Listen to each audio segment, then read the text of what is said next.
I met Ozzy when I was around 18, and he came into my father's office for management with Black Sabbath. So I was 18 when I first met him. Love at first sight? No, not at all. I was like, oh Lord, look at them.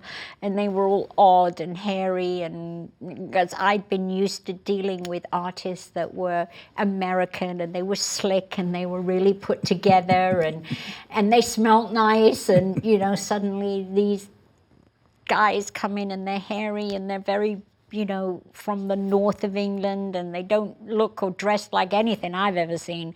And so I was very nervous of them. Well, given that first impression, how in the world did anything ever develop?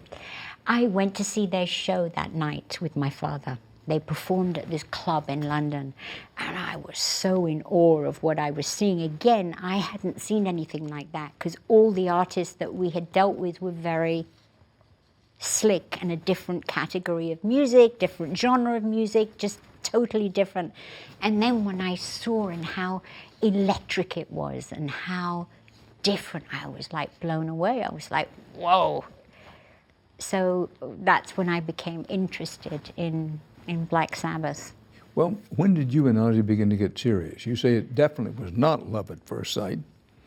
In '79, we were working together, and it was in 1980 that we started. We were working together, and it just became something else. Well, what is it you think first attracted you to him and has kept you attracted to him? Now, we all know nobody gets through marriage unscathed, but let's face it, you've had some really difficult and tumultuous times, but what is it that kept you so attached to him?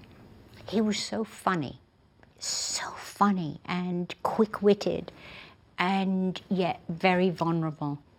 And I just thought he was the funniest, sweetest guy I'd ever met, because he was so vulnerable about everything.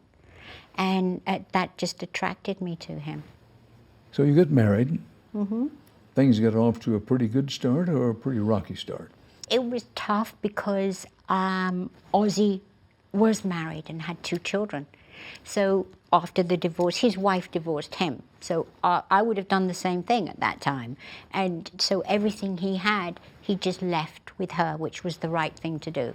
Excuse me, and I don't want to be too intrusive here, but she divorced him because of you? No, because of the drink. She couldn't take it anymore, and I get it. And then I had detached from my father, business-wise. So I was in a real pickle with my father because he used me as the beard for business. Everything was in my name, everything. Tax returns, companies, management, contracts with record companies. So when Ozzy and I got together, my father wasn't doing good in business, so the world was after me, and Ozzy had nothing.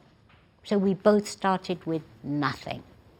So it was a tough time, but you were very close during that period. Extremely close. We only had each other, because he'd lost his family, and I'd lost mine, because my mother wasn't going to have any of me, or I didn't get on with my brother. And so it was just us fighting the world. So that's what we did. And we won. And literally, we started with nothing. I had 2 suitcases. But you began to build Ozzy back up? Yes, it was just... Not to take anything away from him. No, he was, you know, together we worked well. Together we worked well. He had the talent, I had the brain, and we just went for it. And you got it. Yep, we did.